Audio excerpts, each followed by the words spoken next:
Bagaimana jika saya mengatakan bahwa Indonesia diam-diam sudah masuk dalam 5 besar produsen kereta penumpang terbesar di dunia? Dan kabar ini justru lebih dulu mengejutkan sebagian pengamat di luar negeri dibanding masyarakat kita sendiri? Di saat publik lebih akrab dengan nama-nama raksasa seperti CRRC Corporation Limited dari Cina, Alstom dari Prancis, atau Hitachi dari Jepang, ternyata ada satu nama dari Asia Tenggara yang berhasil menembus dominasi itu secara konsisten. Bukan lewat ketergantungan pada perusahaan asing, bukan pula sekadar menjadi lokasi perakitan, melainkan melalui perusahaan nasionalnya sendiri, PT Industri Kereta Api atau PT Inka, yang selama ini bekerja relatif tenang tanpa banyak sorotan publik.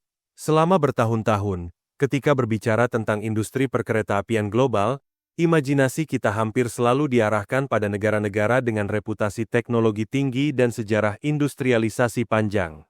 Cina dikenal dengan kapasitas produksi raksasa dan ekspansi agresifnya. Negara-negara Eropa seperti Prancis dan Jerman identik dengan presisi teknik dan inovasi berkelanjutan. Jepang bahkan menjadi simbol kecepatan dan ketepatan waktu lewat jaringan kereta cepatnya. Dalam peta besar itu, Indonesia seringkali dipersepsikan hanya sebagai konsumen, sebagai pasar yang membeli produk jadi, bukan sebagai produsen yang mampu bersaing. Padahal realitasnya mulai bergerak jauh dari asumsi tersebut. Sejak tahun 2018, berdasarkan laporan dari SCI Faircare, sebuah lembaga konsultan strategis yang berbasis di Hamburg, PT Inka tercatat menempati posisi kelima sebagai produsen kereta penumpang terbesar di dunia. Peringkat ini bukan hasil klaim sepihak atau penilaian dangkal, melainkan melalui kajian industri yang komprehensif dan terukur. Artinya, Indonesia tidak sekadar ikut hadir dalam industri global, tetapi benar-benar diperhitungkan sebagai salah satu pemain utama dengan kapasitas produksi dan strategi bisnis yang solid. Memang, di atas PT Inka masih ada nama-nama mapan seperti Siemens dari Jerman dan Bombardier dari Kanada yang telah lebih dulu menguasai pasar global selama puluhan tahun.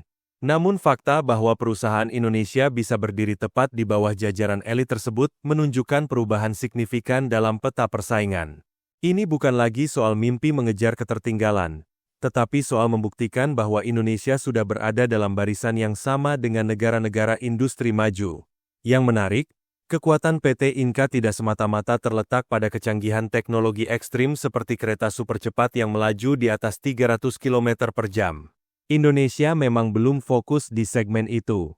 Namun keunggulan PT Inka justru terletak pada kemampuannya membaca kebutuhan real negara-negara berkembang yang sedang membangun sistem transportasi massal. Mereka menawarkan solusi yang realistis, efisien, dan sesuai dengan kondisi pasar, bukan sekadar teknologi paling mutakhir yang belum tentu dibutuhkan semua negara. Sebagai perbandingan, perusahaan Jepang seperti Japan Railways Group dikenal luas dengan teknologi kereta cepat yang sangat maju dan presisi tinggi. Namun dalam praktik proyek internasional, tidak semua rencana berjalan sesuai jadwal. Salah satu contoh adalah proyek kerjasama kereta cepat dengan India yang mengalami penundaan cukup panjang sejak 2015 sebelum akhirnya menemukan kepastian beberapa tahun kemudian. Hal ini menunjukkan bahwa keberhasilan industri rel tidak hanya ditentukan oleh keunggulan teknologi, tetapi juga oleh aspek manajemen proyek, pembiayaan, serta dinamika politik dan ekonomi negara mitra. Di tengah dinamika tersebut, PT Inka justru berhasil mengamankan kontrak besar dengan Republik Demokratik Kongo pada tahun 2020 dengan nilai mencapai 11 miliar dolar Amerika Serikat.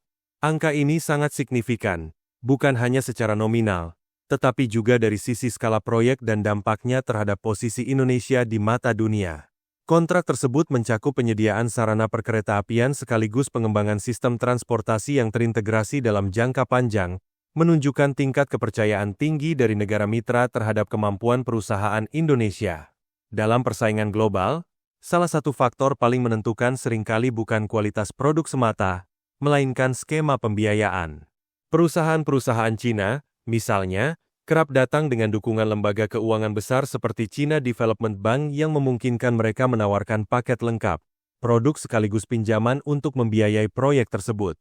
Strategi ini membuat banyak negara berkembang tertarik karena beban pembiayaan awal menjadi lebih ringan dan proses negosiasi lebih terintegrasi. Kondisi ini tentu menjadi tantangan tersendiri bagi perusahaan seperti PT Inka yang tidak memiliki dukungan pembiayaan sebesar itu.